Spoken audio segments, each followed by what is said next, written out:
Welcome to Sara's culinary escapes. ഇന്ന് ഞാൻ നിങ്ങളെ പരിചയപ്പെടുത്തുന്ന ഒരു ബീഫ് അച്ചാറാണ്. വളരെ ലളിതമായ രീതിയിലാണ് ഞാൻ നിങ്ങളിവിടെ പരിചയപ്പെടുത്തുന്നത്. ഇവിടെ ഞാൻ ഒരു നാരങ്ങയുടെ നീര് ഒരു 1.5 ടീസ്പൂൺ ഉണ്ടാവും, അതെടുത്തിട്ടുണ്ട്. ഒരു കഷ്ണം ഇഞ്ചി, 1 ഇഞ്ച് നീളത്തിലുള്ളൊരു കഷ്ണം ഇഞ്ചി, 2 പച്ചമുളക് എരിവുള്ളതാണ്, 5 ഇതൾ വെളുത്തുള്ളിയും കൂടെ ഒന്നിച്ച് ചതച്ച് അതാണ് ഇവിടെ ഞാൻ എടുത്തേക്കുന്നത്. ഒരു 1/4 ടീസ്പൂണ് മഞ്ഞൾപ്പൊടി,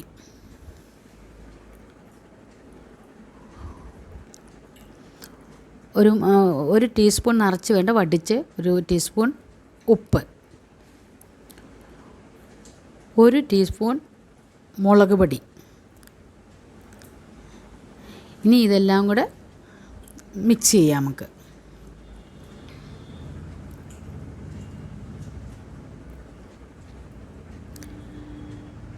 ഇതിലേക്ക് നമ്മൾ 1 കിലോ ബീഫ് നന്നായി വൃത്തിയാക്കി കഴുകിയെടുത്ത് ചെറുതായിട്ടാണ് ഞാനിവിടെ അരിഞ്ഞേക്കുന്നത്.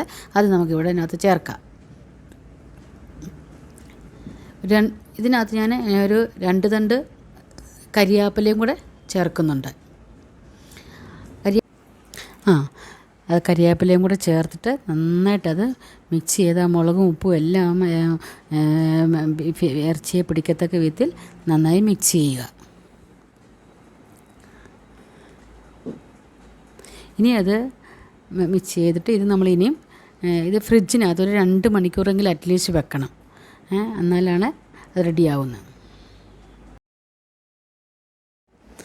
നമ്മൾ 2 മണിക്കൂർ ഫ്രിഡ്ജിൽ റെസ്റ്റ് ചെയ്യാൻ വെച്ചിരുന്നു. ഇപ്പം നമ്മൾ കുക്കറിലാക്കിയിട്ടുണ്ട്. ഇവിടെ ഞാൻ വെള്ളം ഒഴിക്കുന്നില്ല. നിങ്ങൾ കുക്കർ അടച്ചിട്ട് 2 വിസിൽ ഫുൾ ഫ്ലെയിമിലും 3 വിസിൽ ചെറിയ തീയിലും വെച്ചിട്ട് വേവിക്കുക. ഇറച്ചി വേവുള്ള ഇറച്ചിയാണെങ്കിൽ അത് നിങ്ങൾ നോക്കിയിട്ട് അതിനനുസരിച്ച് വേവിക്കുക. ഇറച്ചി വേവിൻ്റെ 3/4 ഭാഗമേ വേകാൻ പാടുള്ളൂ.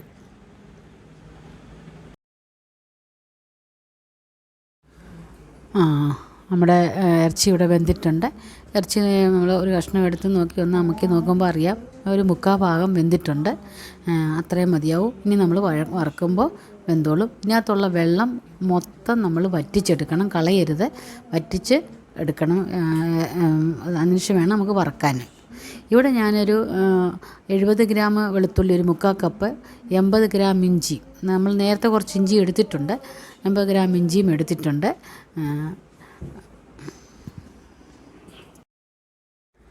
അവിടെ നമ്മൾ പാൻ വെച്ചിട്ടുണ്ട്. ഇനി നമുക്ക് എണ്ണ ഒഴിക്കാം. നമ്മളിവിടെ നല്ലെണ്ണയാണ് ഉപയോഗിക്കുന്നത്. വറക്കാനും മസാല മൂപ്പിക്കാനും ഒക്കെ നമ്മൾ നല്ലെണ്ണയാണ് ഉപയോഗിക്കുന്നത്.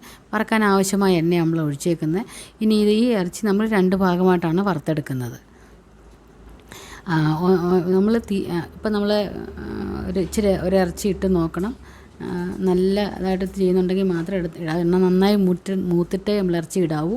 രണ്ടാമത് നല്ല ഫുൾ ഫ്ലെയിമിൽ തന്നെ ഇടണം. ആദ്യം നമ്മൾ ഫുൾ ഫ്ലെയിമിലാണ് ഇറച്ചി മൂപ്പിക്കുന്നത്. അത് കുറച്ച് ഇറച്ചി ഒന്ന് ഒരുവിധം മൂത്ത് കഴിയുമ്പോൾ നമ്മൾ തീ കുറയ്ക്കും. ഇറച്ചി മൂത്ത് കഴിഞ്ഞിട്ട് നമ്മൾ തീ കുറയ്ക്കുമ്പോൾ അത് മെല്ലെ പിന്നെ അതിൻ്റെ ഉള്ള് മൂക്കാൻ വേണ്ടിയാണ് തീ കുറയ്ക്കുന്നത്. അങ്ങനെ മെല്ലെ ഒരുവിധം മൂത്ത് കഴിയുമ്പോൾ തീ കുറയ്ക്കണം. ഈ സമയത്ത് തീ കുറച്ച് വെച്ചേക്കുകയാണ്. അതിന് മെല്ലെ നമ്മളതിനകത്ത് കിടന്ന് അത് മൂക്കട്ടെ. ഇറച്ചി നമ്മുടെ ഒരുവിധം മൂപ്പാകാറായിട്ടുണ്ട്. ഇപ്പം നമ്മൾ എടുത്തത് നോക്കണം. എടുത്ത് നോക്കുമ്പോൾ നമ്മളൊന്ന് അമുക്കി നോക്കുമ്പോൾ നമുക്കത് മനസ്സിലാകും.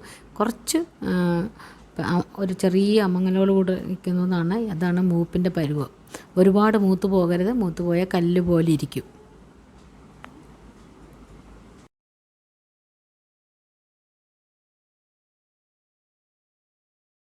ഇത് നമുക്ക് കോരിയെടുക്കാം. ഇനി അടുത്ത ബാക്കിയുള്ളത് നമുക്ക് വറുത്ത് കോരിയെടുക്കാം. നമ്മൾ പാൻ വെച്ചിട്ടുണ്ട്. പാൻ ചൂടാകുമ്പം 4 ടേബിൾ സ്പൂൺ നല്ലെണ്ണയാണ് നമ്മൾ ഉപയോഗിക്കുന്നത്. നല്ലെണ്ണ മാത്രമേ ഉപയോഗിക്കാവൂ. എണ്ണ നമുക്ക് അച്ചാറിന് കൂടുതൽ വേണം. അതുകൊണ്ട് എണ്ണ ഇച്ചിരി കൂടുതൽ ഒഴിക്കുന്നത് നല്ലതാണ്. എണ്ണ ചൂടാകുമ്പോൾ നമുക്ക് 1 ടീസ്പൂൺ കടുകാണ് ഉപയോഗിക്കുന്നത്. 1 ടീസ്പൂൺ.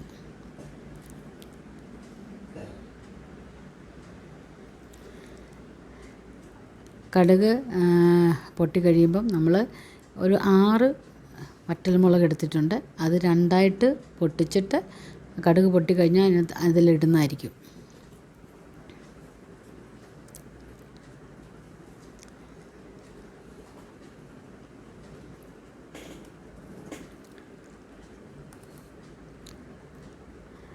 ഇതിനോടൊപ്പം നമ്മളൊരു 5 തണ്ട് കറിവേപ്പിലയും കൂടി ഇടുന്നുണ്ട്. കറിവേപ്പില എല്ലാം പൊട്ടിക്കഴിഞ്ഞാൽ ഉടനെ നമ്മൾ ഇഞ്ചിയും വെളുത്തുള്ളിയും കൂടെ നന്നായിട്ട് ക്രഷ് ചെയ്ത് വെച്ചേക്കുന്നുണ്ട്. അതാണ് നമ്മൾ ഇനി ഇതിനകത്തിടുന്നത്.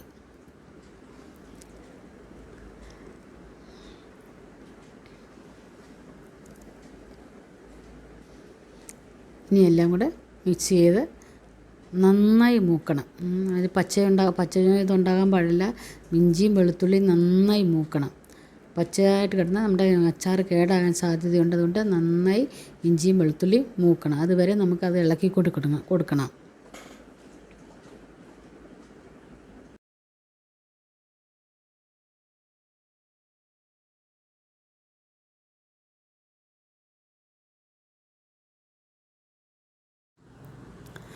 നമ്മുടെ ഇഞ്ചിയും വെളുത്തുള്ളിയൊക്കെ നന്നായി മൂത്തിട്ടുണ്ട്. ഇത്രയും മൂത്താൽ മതി. ഒരുപാടങ്ങ് മൂത്ത പോയാൽ അത് കരിഞ്ഞു പോകും. ഇത്രയും നന്നായി മൂത്തിട്ടുണ്ട്. ഈ പരുവത്തിന് നമ്മൾ ഇനിയും ചേർക്കുന്നത് മുളക് പൊടി, മഞ്ഞൾപ്പൊടിയൊക്കെ ഇതിനകത്ത് ഇനി മസാലകൾ നമുക്കിതിനകത്ത് ചേർക്കാം. ഇവിടെ ഞാൻ 5 ടീസ്പൂൺ മുളക് പൊടി ഫുള്ളായിട്ട് ഇട്ടിട്ടുണ്ട്. എരിവ് കൂടുതൽ വേണ്ടവർക്ക് എരിവ് കൂടുതലിടാം. പക്ഷേ ഇത് മതിയാവും. അത് ഓരോരുത്തരുടെ മുളകിനനുസരിച്ച് ഇടുക. മഞ്ഞൾ 1 ടീസ്പൂൺ ഇട്ടിട്ടുണ്ട്. 1 കപ്പ് ഞാൻ വിനാഗിരി എടുത്തിട്ടുണ്ട്. അത് കുറേശ്ശെയാണ് ഒഴിച്ചു കൊടുക്കുന്നത്. ഇപ്പം നമ്മൾ ഈ വിനാഗിരി ഒഴിച്ച് മുളക് പൊടി, മഞ്ഞൾപ്പൊടിയൊക്കെ നിന്ന് ഒരു കരിഞ്ഞു പോകാതെ മസാല ഉണ്ടാകാൻ വേണ്ടിയാണ് ഇപ്പോൾ ഒഴിച്ചത്.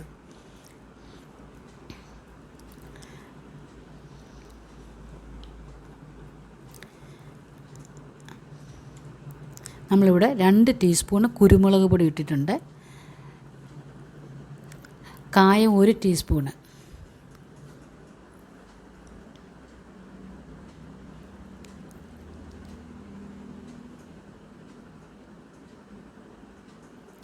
ഇവിടെ നമ്മൾ 1 ടീസ്പൂണ് ഉപ്പും കൂടെ ചേർത്തിട്ടുണ്ട്.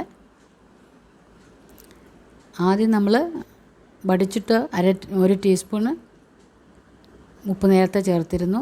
ഇവിടെ ഞാൻ ബിരിയാണി മസാലയാണ്, അതായത് ബിരിയാണി മസാലയ്ക്കകത്ത് പെരുംജീരകം കുറവാണ് നമ്മൾ ചേർക്കുന്നത്. അതുകൊണ്ട് ബിരിയാണി മസാലയാണ് ഇവിടെ ചേർത്തേക്കുന്നത്. നല്ല ടേസ്റ്റാണ്. ഇത് ചേർക്കുമ്പോഴൊക്കെ നമ്മൾ ഇച്ചിരി വിനാഗിരി ചേർത്ത് കൊടുത്താൽ ആ മസാല അതിനോട് ചേരും. ഇപ്പം നമ്മളെ വറുത്ത് വെച്ചേക്കുന്ന ഇറച്ചി ആ എണ്ണയോട് കൂടി അതിനകത്ത് ചേർത്തിട്ടുണ്ട്. ഇറച്ചിയിട്ട് നമ്മൾ അതിനകത്ത് മിക്സ് ചെയ്യുക. അതിനപ്പോൾ കുറച്ച് വിനാഗിരി ഒഴിക്കുമ്പോൾ അത് ഒഴിച്ചതിനകത്ത് ഇളക്കുക. വിനാഗിരി ഇടയ്ക്കിടയ്ക്ക് ഇളക്കുന്ന അത് മിക്സ് ചെയ്യാൻ നല്ലതാണ്. ഇനി നമ്മളൊരു 1/2 ടീസ്പൂൺ ഉപ്പും കൂടി ചേർക്കുന്നുണ്ട്. മൊത്തത്തിൽ നമ്മൾ 2.5 ടീസ്പൂൺ ഉപ്പാണ് നമ്മൾ ചേർത്തേക്കുന്നത് ഈ ബീഫ് അച്ചാറിലേക്ക്. 1 കപ്പ് നമ്മൾ വിനാഗിരി എടുത്തിട്ടുണ്ട്. 3/4 കപ്പ് വിനാഗിരി മതിയാവും. പുളി ഇച്ചിരി വേണമെന്നുള്ളവരാണെങ്കിൽ 1 കപ്പ് ഒഴിക്കുന്നതിൽ തെറ്റില്ല. 3/4 കപ്പ് നിങ്ങളുടെ പുളിയുടെ അനുസരിച്ചിരിക്കും. ഇനി നമ്മൾ ഇതിനകത്തൊരു 3/4 ടീസ്പൂണ് പഞ്ചസാര ചേർക്കുന്നുണ്ട്. അതൊരു മിനിമൈസ് ചെയ്യാൻ, ഉപ്പും പുളിയും എല്ലാം കൂടെ മിനിമൈസ് ചെയ്യാൻ ഒരു പഞ്ചസാര ചേർക്കുന്ന ടേസ്റ്റിന് നല്ലതായിരിക്കും. ഓപ്ഷനിലാണ്, പക്ഷേ ചേർക്കുന്നതായിരിക്കും നല്ലത്. ഇതിന് ശേഷം ഇനി നമ്മളിവിടെ ഏറ്റവും ഒടുവിലൊരു 1/2 ടീസ്പൂണ് മസാലപ്പൊടിയുടെ അര മസാലപ്പൊടി കൂടെ നമ്മൾ ചേർക്കുന്നുണ്ട്. ഏറ്റവും ഒടുവിൽ ആ മസാലയുടെ ടേസ്റ്റ് മുമ്പോട്ട് നിൽക്കാൻ വേണ്ടിയാണ് നമ്മൾ ഏറ്റവും ഒടുവിൽ ഈ 1/2 ടീസ്പൂൺ ചേർക്കുന്നത്. അത് ഒരു നല്ലൊരു ചോയ്സാണ്. അങ്ങനെ എല്ലാവരും ചെയ്യുക. അത് ചേർത്തതിന് ശേഷം കുറച്ച് നേരം കൂടെ ഇളക്കുക. അതിന് ശേഷം ഓഫാക്കുക. നമ്മുടെ അച്ചാർ ഇവിടെ റെഡി ആയിട്ടുണ്ട്. ഇത് കറക്റ്റ് അളവാണ് നിങ്ങൾക്ക് തന്നിരിക്കുന്നത്. ഇത് ഒരിക്കലും അതേപോലെ ചെയ്താൽ ഫ്ലോപ്പ് ആവില്ല. അച്ചാർ നിങ്ങൾ ഡിബ്ബയിലാക്കിയതിന് ശേഷം 1 ടേബിൾ സ്പൂൺ എണ്ണ നന്നായി ചൂടാക്കി തണുത്തതിന് ശേഷം ഇതിൻ്റെ മുകളിൽ ഒഴിക്കുക. ഒരാഴ്ചയെങ്കിലും നിങ്ങൾ വെളിയിൽ വെച്ചതിന് ശേഷമേ ഫ്രിഡ്ജിൽ വെക്കാൻ പാടുള്ളൂ. എല്ലാവരും ട്രൈ ചെയ്യുക. എല്ലാവരും ലൈക്കും സബ്സ്ക്രൈബും ഷെയറും ചെയ്ത് എന്നെ സഹായിക്കുക.